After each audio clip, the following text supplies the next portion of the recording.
da Bíblia, né? É o livro que foi escrito há mais tempo, há mais anos na Bíblia. Por que a gente conclui isso aí? Por que as linhas teológicas, por que os estudiosos, por que quem tem está envolvido com o estudo da Bíblia tem que Jó é o livro mais antigo da Bíblia? Vamos entender o seguinte: nós temos dois métodos de estudo da Bíblia, dois métodos. A hermenêutica que é a interpretação da Bíblia, que é o que se estuda aqui na IBD, é o que se estuda nas escolas teológicas, né? Então cada escola teológica tem a sua hermenêutica, tem o estudo da hermenêutica, né? A hermenêutica é onde se aplica esse método de interpretação da Bíblia, de tradução, de conhecimento da Bíblia, aqui no Brasil principalmente, né? No mundo ocidental. Nos judeus eles utilizam um outro método, que é um método chamado Pardes. Esse método Pardes que eles têm de interpretação da Bíblia são 4 níveis. São 4 níveis de entendimento. Segundo eles, segundo o entendimento, o livro de Jó precisa estar no terceiro nível para você entender, né? Segundo os judeus. Quais são esses 4 níveis para você entender? Olha bem, estamos esmiuçando isso aqui, pincelando uma ideia. Logicamente, se a gente for falar desse assunto, a gente se aprofunda muito mais, mas eu só estou passando uma ideia de como é feito esses entendimentos, essa interpretação bíblica. Lembrando que nós estamos no EBD, nós não estamos em culto, nós estamos em EBD, para que nós estamos estudando. Quais são esses 4 níveis de entendimento bíblico pelos judeus? Os 4 níveis são Pshat. O que é o Pshat? Pshat é o simples pé da letra. É aquele versículo que você estuda e já não precisa interpretar, não precisa de entendimento. Pshat é aquele que é o primeiro nível, é aquele que já está no pé da letra, o conhecimento, o entendimento. Você leu, é aquilo, pronto, né? O segundo nível é o Remes. O Remes é o quê? O Remes é aquela figura de linguagem, é as alegorias que se usam na Bíblia. Por exemplo, quando se diz assim, o Senhor é meu pastor e nada me faltará. Esse é o segundo nível, é o Remes. O Senhor é meu pastor e nada me faltará. Veja bem, Deus ele não é pastor, Deus é Deus, mas é colocado como pastor. Por quê? Porque quem tem pastor tem o pastor, ele tem ovelha, né? A profissão de pastor é o quê? Cuidar de ovelhas, né? Literalmente. E ovelhas é o quê? Precisa de alimento, precisa de cuidado, precisa de proteção. Então é feita uma alegoria, uma comparação ali fantasiosa, de figura de linguagem, onde o pastor cuida das suas ovelhas, onde Deus é o pastor e nós somos o ovelha.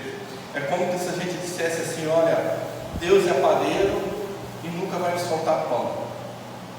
É uma figura de linguagem. Deus é padeiro e nunca vai nos faltar pão, por exemplo, tá? Então isso é uma figura de linguagem que se usa no segundo nível de entendimento do Pardes, que é o Remes. O terceiro nível é onde que os estudiosos, nós teólogos, a gente entende que é o método que a gente usa para interpretar o livro de Jó, é o Drash. O Drash é o método que Jesus usava. É o método que você usa um outro entendimento bíblico, uma outra leitura bíblica, para você entender o que está se passando ali. Então, por isso que a gente fala que o livro de Jó tem que estar no terceiro nível para você entender o que aconteceu ali na história de Jó, o que Deus quer nos mostrar, nos revelar com esse entendimento, né? É o Drash, é onde Jesus usava muito isso aí, porque Jesus, por exemplo, ali no Mateus 4, na tentação no deserto, ele sempre falava, está escrito assim, está escrito assim. Então, o tempo todo Jesus falava, para que se cumpra isso, para que você entendesse o que Jesus estava falando. Jesus Cristo ele usava uma outra passagem lá do Velho Testamento, né? Jesus usava um outro entendimento lá, quer dizer, Jesus buscava algo que estava escrito lá atrás para você entender o que está passando aqui. Esse é o terceiro nível de entendimento. Logicamente é para os irmãos aí que já tem um nível de estudo da Bíblia, né? Um nível de entendimento bíblico, de estudo, porque você não vai entender por esse terceiro nível aqui se você não tiver conhecimento, né? Por exemplo, você está lendo uma passagem aqui em João, Você vai buscar lá em Eclesiastes o que está escrito, o que ele quer dizer, né? Você está lendo Mateus ali, você precisa ir lá em Eclesiastes principalmente para entender o que Jesus estava falando. Então esse é o terceiro nível de entendimento, de interpretação da Bíblia, que é o que é mais usado aí, né? O quarto para mim é fundamental. Para mim o quarto nível de entendimento é o Sod, S, O, acento circunflexo, D, demônio, Sod. Sod significa segredo, ou seja, é o nível de revelação. É aquilo onde o Espírito de Deus nos traz revelação do entendimento, ou seja, revela os segredos das passagens bíblicas. Esse é o quarto nível, né? O que acontece muitas vezes na teologia, em muitos estudiosos, eles ficam nos três níveis, ficam na hermenêutica e esquecem do quê? Da revelação de Deus. Para mim é fundamental. Eu tenho para mim que Hebreus 1,14, vamos lá em Hebreus 1,14, rapidamente.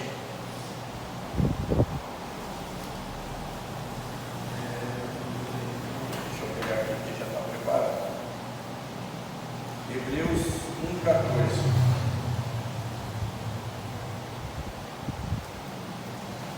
Eu ia ler na NVI, mas eu vou lá para a Ferreira de Almeida, tá? Porque quem está aqui presencial usa a Ferreira de Almeida. Então, vamos para a Ferreira de Almeida para ficar todo mundo na mesma leitura. Hebreus 1,14 diz assim: o que são os anjos? Não são todos eles espíritos ministradores enviados para servir a favor dos que hão de herdar a salvação? O que são os anjos? Não são todos eles espíritos ministradores enviados para aqueles que vão herdar a salvação? O que acontece? Aqui está nos dizendo que os anjos do Senhor são os espíritos que nos traz a ministração. Muitas das vezes, quando você vê um pregador, um pastor, e a gente fala assim: ó, Deus me deu uma revelação, Deus me deu um entendimento, né? O que acontece com isso aí? É Hebreus 1,14. Anjo do Senhor chega e ministra na sua mente, revela em sua mente o entendimento bíblico. Esse Espírito de Deus, ou seja, um anjo do Senhor chega ali através da intuição, através do impulso, você recebe aquela revelação, você recebe aquele entendimento. A gente fala: ó, Espírito Santo de Deus, e que não deixa de ser, porque Deus é Deus, Deus dá ordem aos seus anjos, né? Mas muitas das vezes é um anjo do Senhor que está ali do lado do pregador, do pastor, do estudante, e recebe aquela revelação, né? E Hebreus 1,14 nos deixa claro isso aí, né? Sempre que eu sempre tenho dito para vocês que o objetivo é a salvação, a vida eterna. Então esse é o quarto método, né? O quarto ponto de entendimento, que é o SOD, ou seja, por revelação. Então nós temos o primeiro método, que é o simples, pé da letra, deu, é aquilo mesmo. O segundo método é você entender as figuras de linguagem, né? As parábolas, os exemplos são colocados. O terceiro método é o dracha, que é aquilo que você tem que buscar um outro entendimento bíblico para entender o que está acontecendo aqui, uma outra passagem bíblica para entender o que está acontecendo, e o quarto é a revelação, né? Para você entender o que está acontecendo. Agora, voltando ali para o livro de Jó, nós temos como que foi formada a Bíblia. Eu estava falando que há um estudo, há um entendimento que Jó tem mais de 3.000 anos, o livro de Jó tem mais de 3.000 anos. A gente sabe que a Bíblia não é um livro de ordem cronológica, não é um livro que foi feito por tempo. Então, como que foi formada a Bíblia? Como que nos trouxe, como que foi compilada a Bíblia? Assim, os cinco primeiros livros,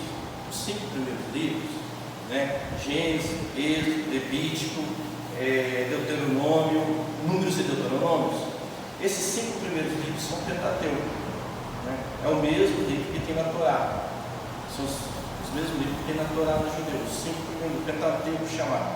Depois dos 5 Pentateuco, nós temos 12 livros. Esses 12 livros nos traz o quê? Esses 12 livros nos traz a história do povo judeu. Eu costumo dizer a saga do povo judeu.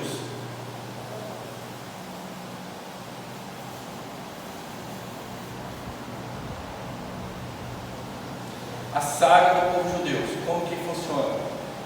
ele traz a conquista da terra prometida, depois o exílio em Babilônia e depois a volta à terra de Deus. Então são 12 livros, ele começa em Josué e para em Esther, né? Então nós temos 5 livros do Pentateuco, depois nós temos 12 livros que mostram a história do povo judeu, começando em Josué e terminando em Esther. Depois de Esther começa o livro de Jó.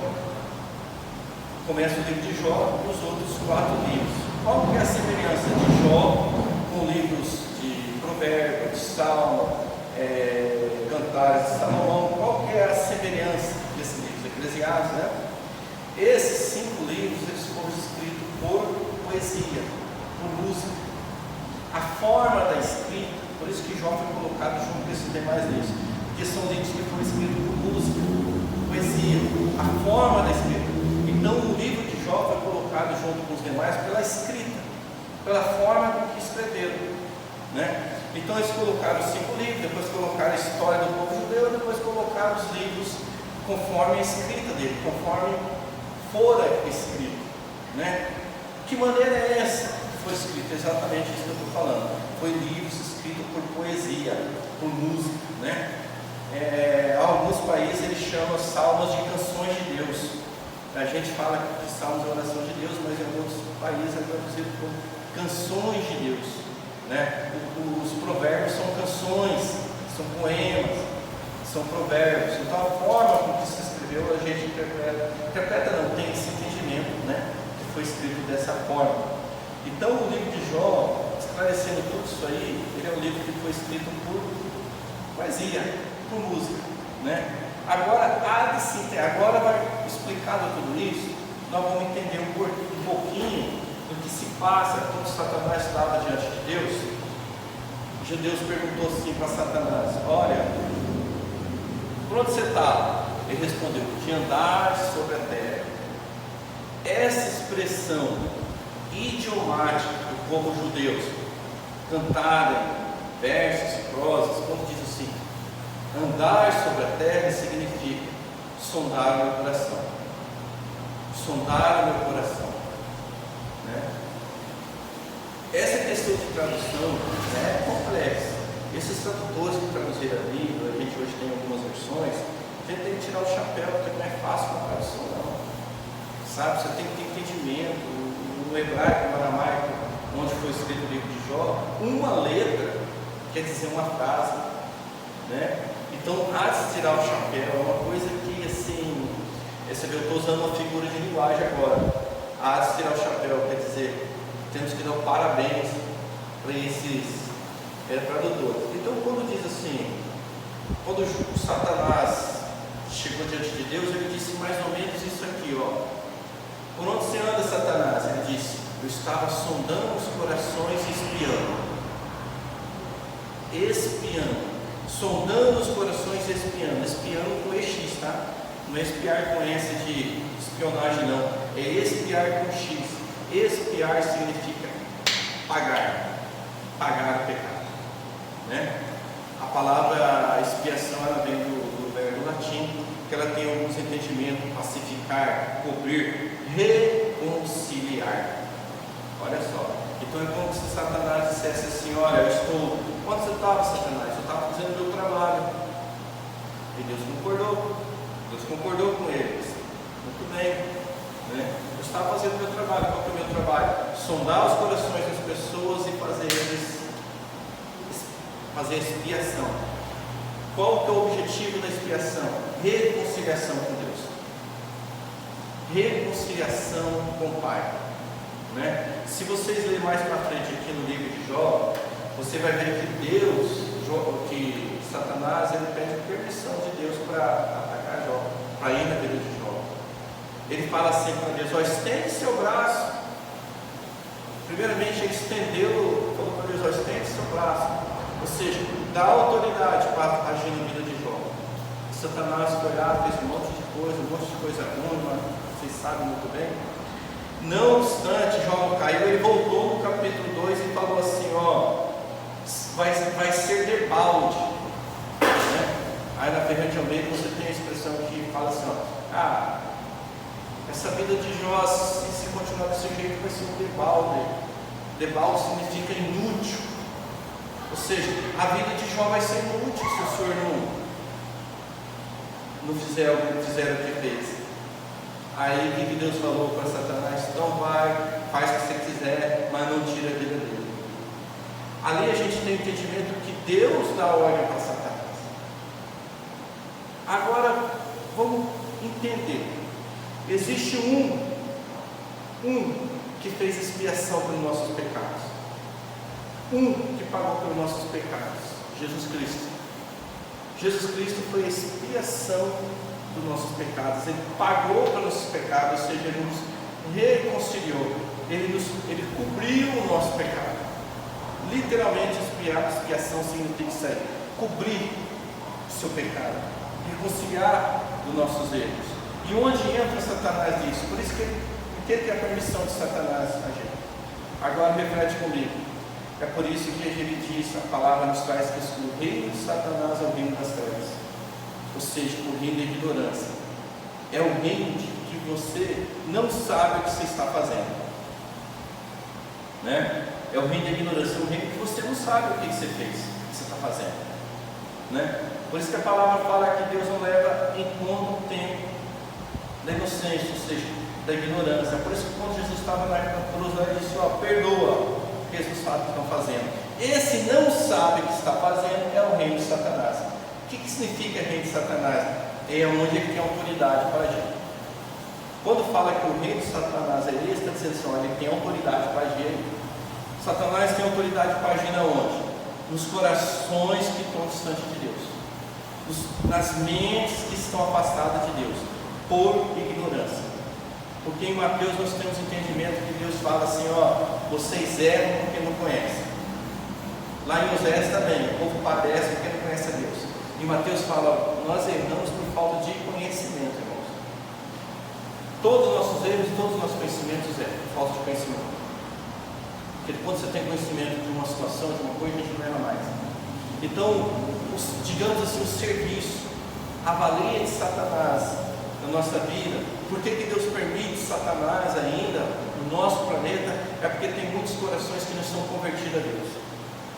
Espera aí, se todos os corações, é o que diz lá em Romanos, que a natureza aguarda ansiosamente o despertar dos filhos de Deus, quando todo mundo tiver uma postura de filho de Deus, tiver o coração convertido a Deus, aí ele perde essa serventia. Aí Deus vai mandar ele para o abismo, para destruir, só Deus sabe, ele não vai entrar nesse mérito. Mas a existência de Satanás hoje no nosso planeta é exclusiva, por quê? Porque ainda tem corações não convertidos, ainda tem corações da maldade, ainda tem corações distantes de Deus. Então ele sonda a terra, sonda o seu coração, e aí é onde entra o mal na vida das pessoas. O que significa maldade? Você vai pagar pelos seus erros para que você reconcilie novamente com Deus, para que você volte a Deus. Então esse é o objetivo. Que a gente pergunta assim, mas por quê? Por que Deus não destruiu Satanás? Porque nós vamos entrar nesses sete eu sou de Cristo, e sempre fica essa lacuna no nosso coração evangélico, cristão. Há muitos que desviaram já, há muitos que abandonaram Deus porque pensou assim, tudo isso aí é mentira, porque se fosse verdade, Satanás não tinha agido, Satanás não tinha destruído o nosso casamento, Satanás não tinha destruído minha empresa, Satanás não tinha destruído meu filho, Satanás, não é assim? E aí acaba abandonando a fé. Então por isso que o conhecimento, o entendimento é importante, a gente entender que quando se fala de Deus e se fala de Satanás, a gente tem que entender que Satanás age dentro de uma autoridade dada por Deus. Satanás, ele age dentro de uma autoridade que foi legada por Deus, foi autorizada por Deus ele agir em certas áreas. Então a pessoa está ali afastada de Deus, está no mundo errado. Vocês, mais do que eu, pode usar 1000 palavras aí, 1000 frases para interpretar isso aí. Está no mundo, está desviado, está como filho pródigo. aí é onde entra a permissão de Satanás para agir, né?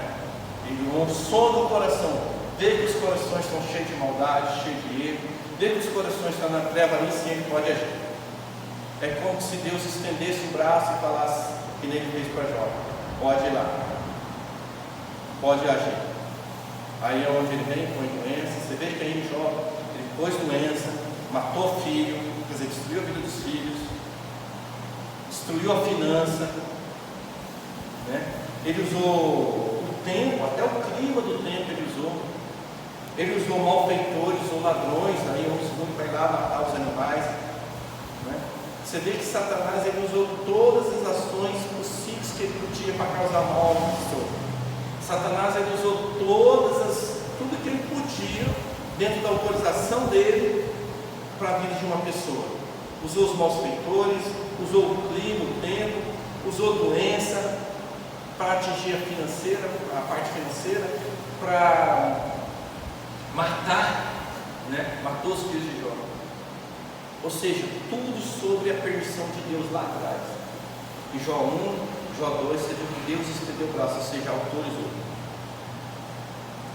Então, quando a gente fala de Deus, Deus é tudo isso. Deus ele é bom. Jesus Cristo, Ele é o nosso pão, é a nossa luz, é a nossa porta, é o nosso bom pastor, é a ressurreição, é o caminho, a verdade, a vida e a videira verdadeira. Nós vamos estudar isso daqui para frente. E isso é verdade. Deus é bom. Deus ele é bom. Então, se você vê a permissão do Satanás, ou seja, o mal do mundo agindo na vida de uma pessoa, na sua vida, você pode entender que no seu coração ainda há trevas, no seu coração ainda há ignorância, no seu coração ainda há falta de sabedoria de Deus. Porque o tempo todo na Bíblia, na próxima aula eu posso trazer esses versículos que nos mostram que a falta de conhecimento é que faz a gente errar, que nem eu disse, né? Então, os judeus eles usavam o Yom Kippur, ou seja, o Yom Kippur era a purificação dos pecados. Existe nós, hoje, o Jesus Cristo, que já expiou pelos nossos pecados, que já pagou na cruz, que já fez a expiação dos nossos pecados, do nosso erro, que já cumpriu, que já nos reconciliou. No entanto, ali a gente vê que no coração do homem ainda há maldade e ignorância. Agora, só quando eu vou deixar uma lacuna aberta, por que a gente sabe que Jó, falando do livro de Jó, é um livro mais antigo, que ele não está em ordem cronológica, só para deixar claro, a gente conclui o seguinte: olha, Abraão viveu 175 anos, Isaac 180 anos, José 110 anos, Moisés 120 anos, né? A gente sabe que Jó, ele viveu 140 anos depois de tudo que aconteceu com ele. A gente presume assim, que o entendimento, tem teólogo que fala que foi 600 anos, tem outros teólogos que falam que foi 400 anos, e essa é a época de Jó. Então a gente poderia entender ali que esse livro de Jó poderia estar dentro do livro de Crônicas, Por quê? Por que Crônicas? Porque o livro de Crônicas traz alguns personagens que viveram 600 anos, 900 anos, 930 anos, e não condiz já com a realidade daquele momento do planeta. Por quê? Se a gente buscar lá em Gênesis 6:3, e Gênesis 6:3 vai falar que por causa do erro do homem, da maldade do homem, Deus só permitiu viver 120 anos. Deus só permitiu 120 anos, quer dizer, antes daquilo o homem vivia 900 anos, 600 anos, 500 anos, 800 anos, né? Que nem Matusalém, da vida, lá, Adão. Então, se Jó viveu entre 400 e 600 anos, ele estava naquela época, né? Há uma linha que entende, que eu acredito, que em Gênesis 4 fala que,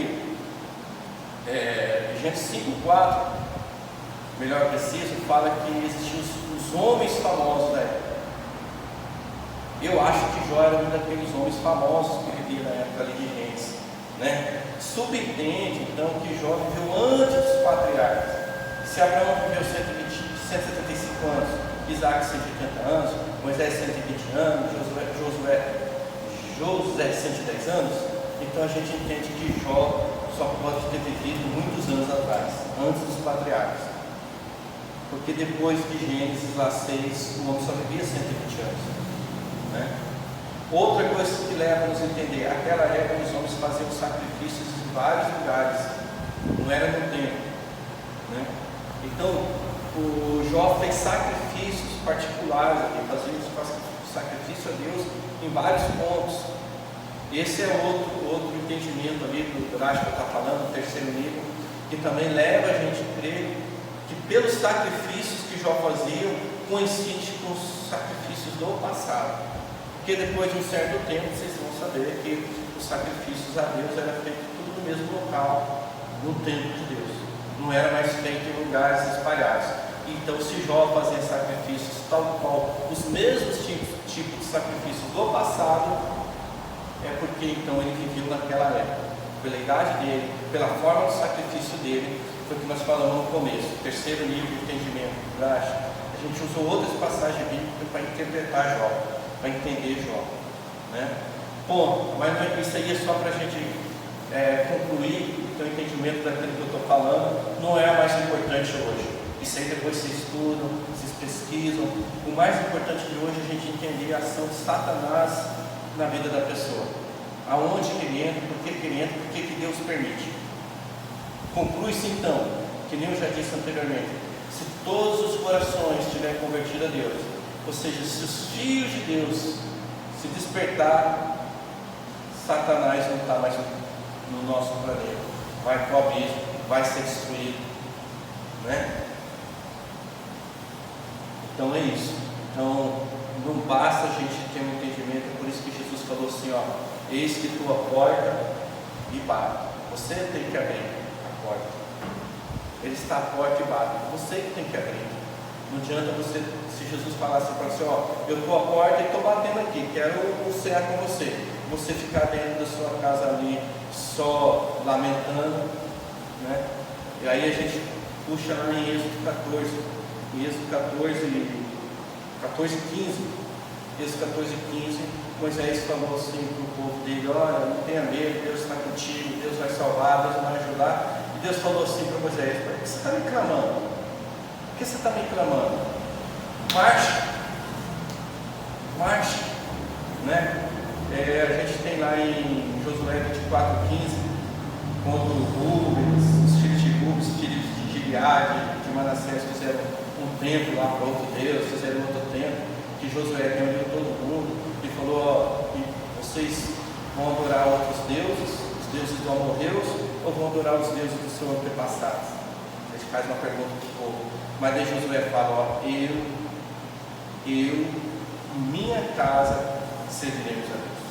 Aí Josué está falando, ó, é uma decisão minha e da minha família, é uma decisão minha e da minha família, da minha casa, é uma escolha nossa.